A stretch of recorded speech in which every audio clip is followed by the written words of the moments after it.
Praise to the lord. ఈరోజు దేవుడు మనకిచ్చినటువంటి వాగ్దానం ఏంటంటే, ఎఫెసీయులకు రాసిన పత్రిక 6వ అధ్యాయము 10వ వచనం.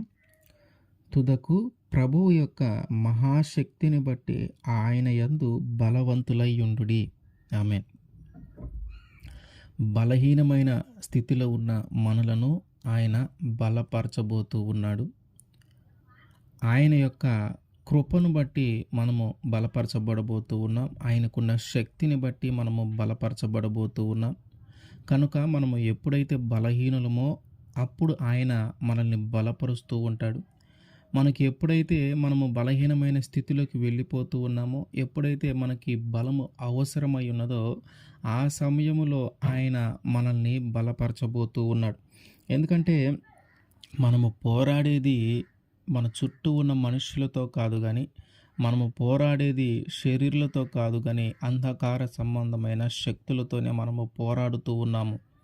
కనుక వాటి యొక్క శక్తి ఎంతుంటుందో దానికంటే ఎక్కువ శక్తి మనకి కావాలి, దానికంటే ఎక్కువ బలము మనకు కావాలి. కనుక సర్వశక్తిమంతుడు యేసుక్రీస్తు వారు కనుక ఆయన మనకి ఆ బలమును, ఆ యొక్క శక్తిని ఆయన మనకి దయచేస్తాడు.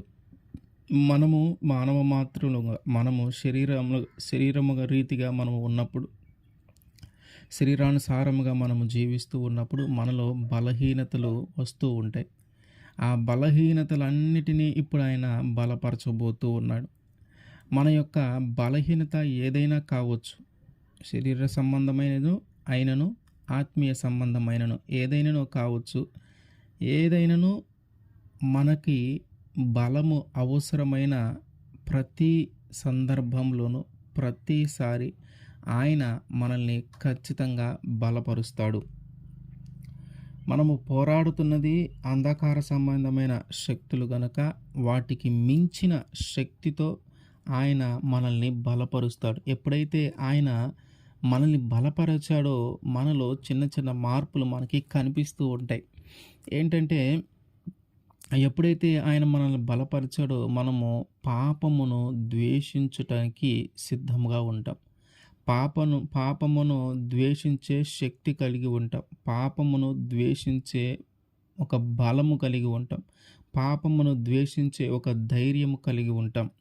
ఇదివరకు ఒక బలహీనతను బట్టి మనము పాపములో పడిపోయి ఉండొచ్చు. ఒక బలహీనత, ఆ పాపం అనేది మనకు ఒక బలహీనతగా ఏర్పాటు అయ్యి ఉండొచ్చు.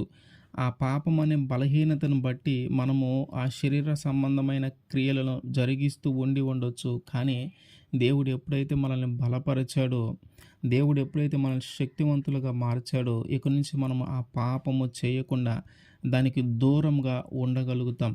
ఆ పాపమును ద్వేషించగలుగుతాం. ఆ పాపమును అసహించుకోగలుగుతాం. దాన్ని ఎదిరించే ధైర్యాన్ని మనం పొందుకొని ఉంటాం.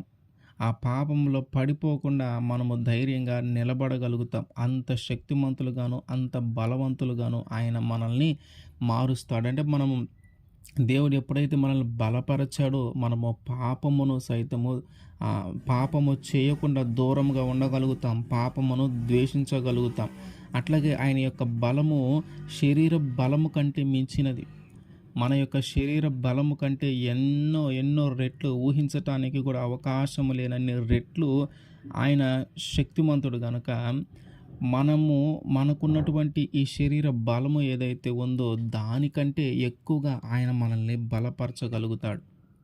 అంటే ఏదైనా ఒక కొండ లేదా ఒక పర్వతము ఉన్నప్పుడు ఆ పర్వతము కూడా అదంతా కూడా దానిని పిండి చేసి ఒక మైదానములాగా మార్చగలిగేంత బలవంతులుగాను, మార్చగలిగేంత శక్తిమంతులుగాను ఆయన మనల్ని మారుస్తాడు.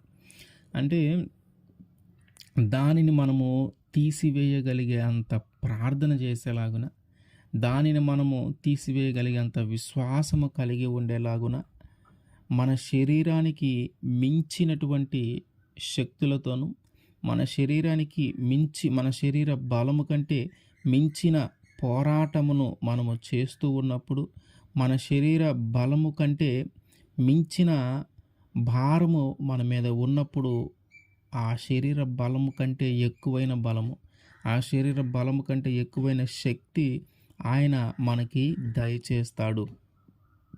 అట్లాగే మనము దేవుని పని చేయుటలో బలహీనముగా ఉంటే, దేవుని సువార్తను ప్రకటించుటలో బలహీనముగా ఉంటే, దేవుని సువార్తను ప్రసంగించుటలో బలహీనముగా ఉంటే, ఈ మనుష్యుల మధ్యలో మనము దేవుని పని చేయటానికి బలహీనంగా ఉంటే, అటువంటి మనలను కూడా ఆయన బలపరుస్తాడు. ఆయన పని చేయటానికి శక్తిమంతులుగా ఆయన మారుస్తాడు. ఆయన సువార్తను జరిగించుటకు బలమును ఆయన దయచేస్తాడు.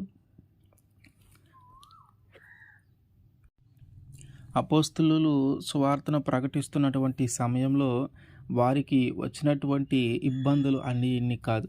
వారు అనేక సార్లు బలహీనపరచబడ్డారు.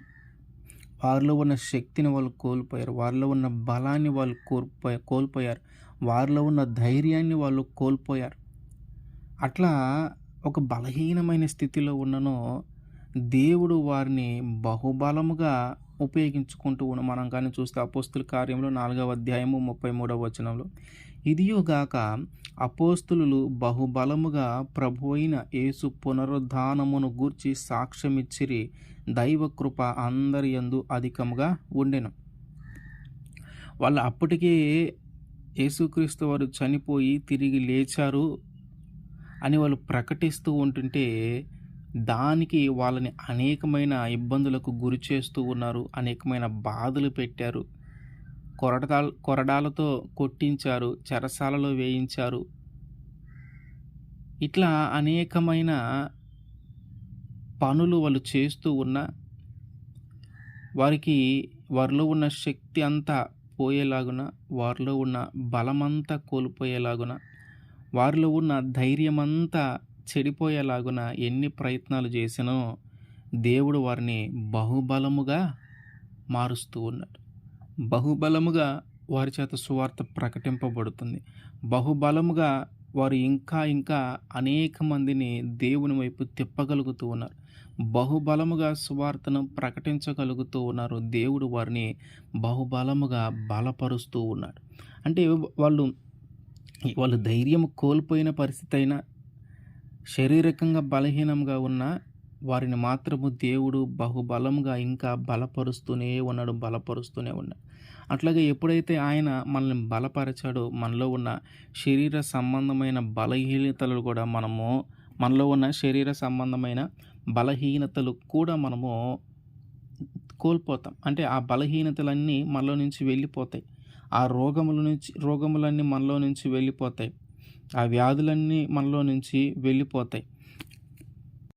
పౌలు గారు పరిచర్య చేస్తూ ఉన్నటువంటి సమయంలో, సువార్తను ప్రకటిస్తున్నటువంటి సమయంలో దేవుడు ఆయన్ని బహుగా బలపరచబడటాన్ని బట్టి, దేవుడు ఆయనకిచ్చిన కృపను బట్టి, అతని యొక్క శరీరము ఎవరికైతే తగులుతుందో, అతని చేతి గుడ్డలు ఎవరికైతే తగులుతూ ఉన్నాయో, అతని తగిలినప్పుడు వారికి ఏదైతే రోగం ఉందో ఆ రోగం అంతా కూడా వారిని వదిలిపెట్టి వెళ్ళిపోతుంది. దయ్యాలు వదిలి వెళ్ళిపోతూ ఉన్నాయి. రోగాలు వదిలి వెళ్ళిపోతూ ఉన్నాయి. అంటే దేవుడు బలపరిస్తే మనము రోగాలను వెళ్ళగొట్టగలుగుతాం. దేవుడు బలపరిస్తే మనలో ఉన్న రోగాన్ని పోగొట్టుకోగలుగుతాం.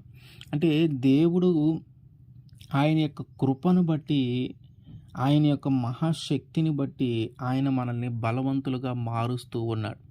ఆయన యొక్క కృపను బట్టి, ఆయన యొక్క మహాశక్తిని బట్టి ఆయన మనల్ని బలవంతులుగా మారుస్తూ ఉన్నాడు. కనుక మనము బలము ధరించుకోవలసిన అవసరము ఉన్నటువంటి పరిస్థితుల్లో, మనకి బలహీనంగా ఉన్నటువంటి పరిస్థితుల్లో, మన యొక్క శరీర సంబంధమైన శక్తి చాలనటువంటి పరిస్థితులలో ఆయన ఖచ్చితంగా మనల్ని బలపరుస్తాడు. ఆమేన్.